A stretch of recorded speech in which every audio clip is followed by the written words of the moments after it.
4. We took an early afternoon train to Leatherhead. On the way, Holmes told me how he had spent the rest of his morning tracking down a copy of Mrs. Roylett's will. She had £1,110 when she died. Only about $750 were left. Each daughter, if she married, could claim $250. If both got married, Dr. Roylett would have a big drop in his income. When we reached Stoke Moran, Miss Stoner hurried to greet us. "We have had the pleasure of meeting your stepfather," said Holmes. "He told her what had happened after she left us." The poor lady turned pale with fright. "Good heavens," she cried. "What will he do to me when he returns?" "Don't worry," said Holmes. "We won't let any harm come to you. For now, we have work to do. Let me see those rooms." The old building was made of stone. There was a high central section with 2 curving wings, like the claws of a crab, on each side. In one wing, the windows were broken and blocked with wooden boards, and the roof looked half caved in. The other wing looked much nicer, with the blinds on the windows and smoke curling up from the chimneys. Scaffolding at the end showed where repairs were being made, but no workers were in sight. Holmes walked up and down the lawn in front of this wing, carefully examining the windows. "This," he said, pointing, "is your room. The middle one, your sister's, and the one next to the main building is Dr. Roylett's?" "Yes," said Miss Stoner, "but I'm sleeping in the middle room now." "So I understand," said Holmes. "By the way, I see no urgent need for repairs at the end of the wall." "Neither do I," said she. "I think it's an excuse to force me from my room." "Ah," said Holmes. "Are there windows in the hallway opposite these rooms?" "Yes, but they're too small for anyone to climb through." "You both locked your doors at night, so no one could have entered from that side, anyway," said Holmes. "Now, please go to the middle room and bar the shutters." She did so.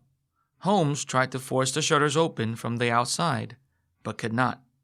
He took out his magnifying glass and studied the hinges. "All solid," he said. "Nothing could come in this way. Let's look inside." The room where Miss Stoner was now sleeping, once her sister's, seemed unremarkable. It was a small room with a low ceiling and a large fireplace, like those in many country houses. There was a chest of drawers in one corner, a narrow bed in another corner, and a small table just left of the window. 2 chairs and a carpet in the middle of the floor were the room's only other furnishings. Holmes pulled up the chair and sat, silently gazing around the room. "Where's the bell?" he asked, pointing to a thick bell-pull rope hanging close to the bed, so close that its tasseled end touched the edge of the pillow. "In the housekeeper's room. The pull was put in a couple of years ago." "Your sister asked for it?" "No, she never used it." "It seems unnecessary to put such a nice bell-pull there, then," said Holmes. "Excuse me a moment." He got out his magnifying glass again and crawled about on his hands and knees, examining every inch of the door and walls. Then he went to the bell-pull and stared at it. Finally, he grabbed it and tugged. "It's a fake," he said. "It's not attached to a wire, just to a hookup near that little air vent." "How absurd," said Miss Stoner. "I never noticed that before." "Very strange," said Holmes.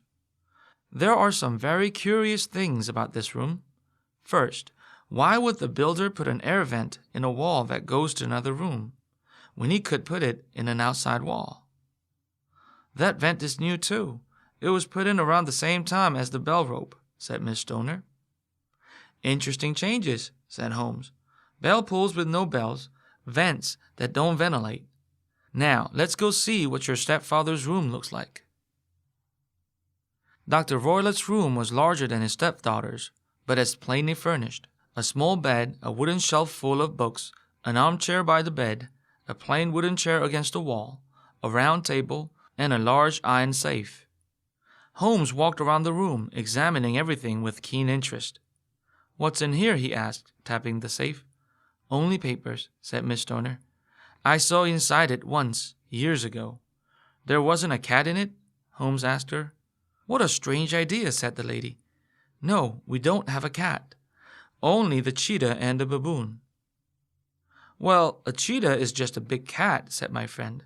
But this little saucer on the milk on the floor wouldn't satisfy it. He studied the chair, especially its seat. Then something else caught the eye. A small dog's leash hanging on a corner of the bedpost. It was curled up and tied with a loop at one end. "What do you make of that, Watson?" said Holmes. "It's a common dog's leash," I said, "but I don't see why it's tied like that." "Then it's not so common, is it? And there's no dog. Ah, me, it's a wicked world." "Miss Stoner, you must listen carefully and do exactly as I say." "I will," she said. "When your stepfather comes back, pretend that you have a headache and stay in your sister's room. We'll be watching from outside. When you hear him turn in for the night, open the shutters, unlock the window, and put a lamp there to signal us. Then lock yourself in your old room. Watson and I will spend the night in your sister's room and investigate this odd noise." "Do you know what happened to my sister?" she asked. "I think so, but I need proof." Holmes told her, "Be brave and follow my instructions. All will be well."